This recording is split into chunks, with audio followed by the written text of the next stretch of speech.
Hello,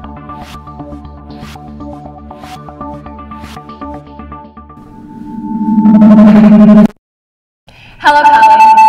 Today is the 4th of December, 2018, and INFocus starts right now.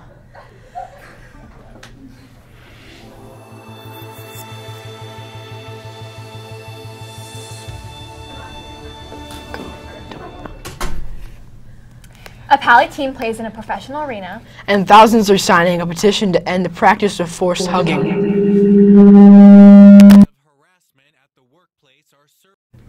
all that and more is coming up on today's show. Welcome to INFocus. I'm Anushka Sharma. And I'm Max Bonstetter. We have a great show for you today. Let's get started with some important announcements from today's campus bulletin. Sugar, yes please. A student-run business is back with all new winter scents. The products are natural homemade sugar scrubs and make great holiday gifts. The scrubs are made with white or brown sugar, essential oils, and olive or coconut oil, and are made in room 705, right here on the Pally campus. Proceeds support the Pally Futures program. Questions or orders can be emailed to charegi@payusd.org. When placing an order, please make sure to specify quantity, cent. Two jars cost $8 or one jar for $5.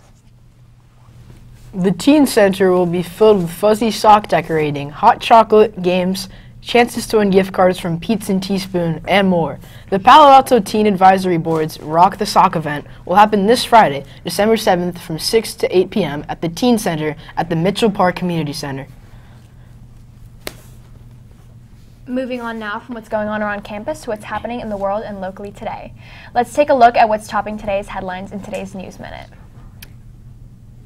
Former President George H.W. Bush will be eulogized by his son, former President George W. Bush, along with a mix of family and friends on Wednesday at the Washington National Cathedral, the most high-profile event in a week of proceedings that will remember the remarkable life of the 94-year-old president who died on Friday. Thousands of people have signed an online petition to end a practice of forced hugging and demand a better way of reporting alleged harassment at fashion chain Ted Baker. More than 2,000 members of staff and customers of the UK retailer have called on the firm's founder and CEO, Ray Kelvin, to alter his behavior, including inappropriate touching, which they say is, quote, part of a culture that leaves harassment unchallenged, end quote. The call has come in an open letter to the company's board of directors on the online platform Organize, which runs workplace-specific campaigns. Senator Dianne Feinstein of California won her bid for re-election during the midterms. But most of students are too young to remember when Feinstein made history right here in the Bay Area. Thayer Kacher is in the studio now with more on this famous first. Thayer? Most of us know Dianne Feinstein as our state's representative in the U.S. Senate, but her start in politics began decades ago. In 1978, Dianne Feinstein became the first female mayor of San Francisco. She served as the Board of Supervisors' first male president in 1978 and was appointed the 38th mayor of San Francisco after the murders of George Moscone and Harvey Milk inside the San Francisco City Hall. Feinstein made history as San Francisco's first female mayor, although it was due to some pretty sad circumstances. That's all from me. Back to you. Thanks for that great story. McKenna DiGeronimo is in the studio now with the latest in Pally Sports News.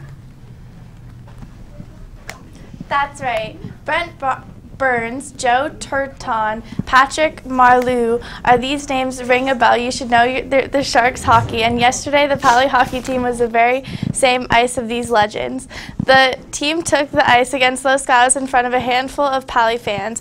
Over halfway through the first period, Palo Alto struck first with Ray Janik lighting the lamp off with an assist to Dylan Santo and sounding the SAP center goal horn. But Los Gatos struck back with 2.5 minutes left in the first period.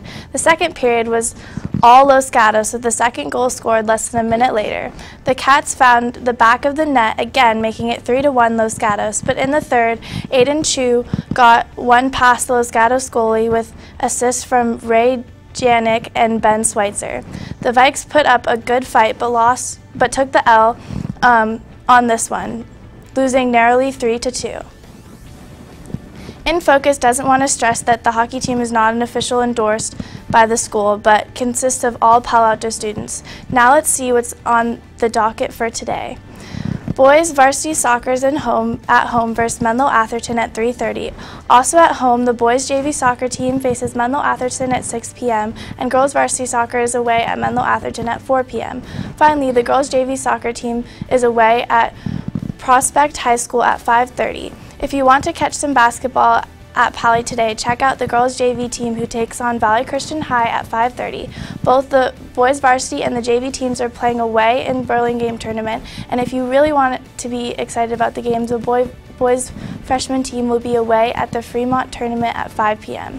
That's all for sports news. Back to you. Well, that does it for today's episode. Be sure to visit our website to check out old episodes, check the bulletin, or to send us an email. Until next time, have a great day, Pally.